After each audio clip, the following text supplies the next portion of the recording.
Assalamualaikum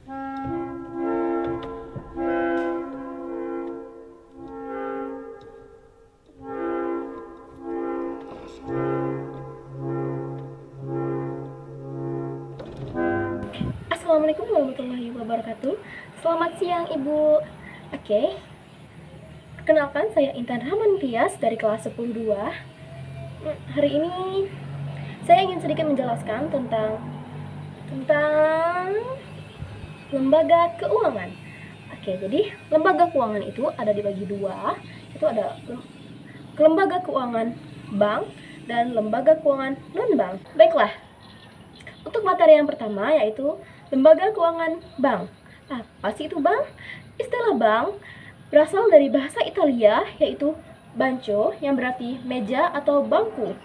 Dalam kehidupan sehari-hari, bank dikenal sebagai lembaga keuangan yang kegiatan utamanya menerima simpanan dana dari masyarakat baik dalam bentuk tabungan, deposito maupun giro.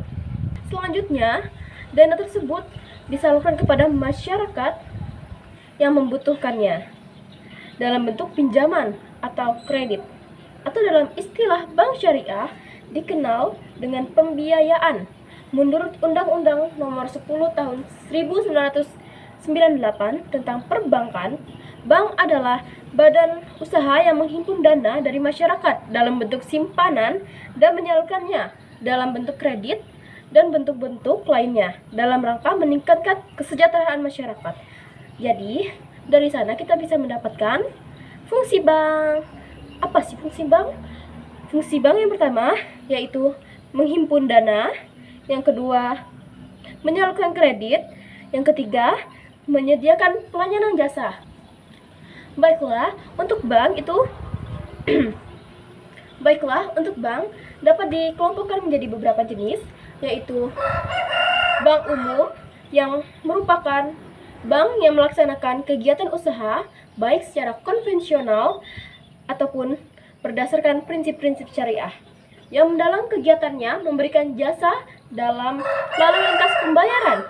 Di dalam bank umum terdapat dua jenis lainnya, yaitu bank umum devisa, yaitu bank umum yang memiliki izin untuk melakukan transaksi pembayaran dalam valuta asing, ataupun bank umum non-devisa, yaitu bank umum yang tidak memiliki izin melakukan transaksi dalam valuta asing.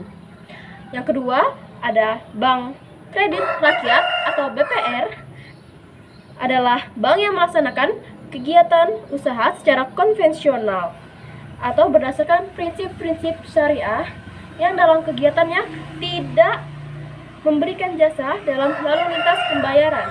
Jadi, usaha BPR itu adalah menghimpun dana dalam bentuk tabungan dan deposito, serta menyalurkannya dalam bentuk pinjaman atau kredit.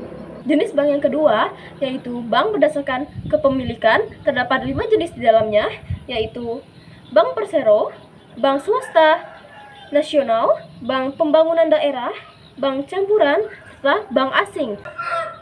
Nah, dari tadi kita bahas konvensional dan bank syariah. Apa sih itu? Jadi, konvensional syariah ini merupakan prinsip kegiatan untuk suatu bank.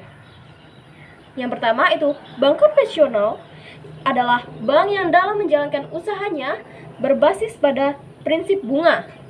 Imbalan yang diterima oleh pemilik tabungan, deposito, atau giro dihitung berdasarkan bunga yang diberikan oleh bank, baik produk simpanan maupun pinjaman. Keduanya menggunakan bunga.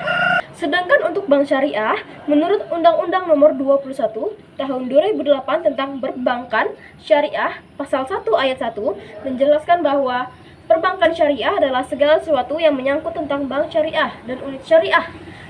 Syariah ini merupakan prinsip yang mengikuti syariat Islam. Maka produk simpanan dan pinjaman di dalam bank syariah itu tidak menggunakan bunga. Nah, bank ini juga memiliki produk loh. Produk dan layanan yang diberikan oleh bank adalah tabungan, sertifikat deposito, deposito berjangka, ataupun giro. Karena kita sudah membahas yang bank, mari kita lanjut kepada pembahasan tentang lembaga keuangan non-bank.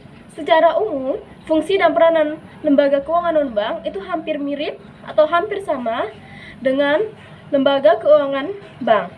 yaitu menghimpun dana dari masyarakat yang kelebihan dana, membantu usaha dalam meningkatkan produktivitas barang ataupun jasa, memperlancar distribusi barang ataupun jasa, serta mendorong terbukanya lapangan pekerjaan baru. Seperti namanya, lembaga keuangan non-bank, berarti kita sedang membahas lembaga.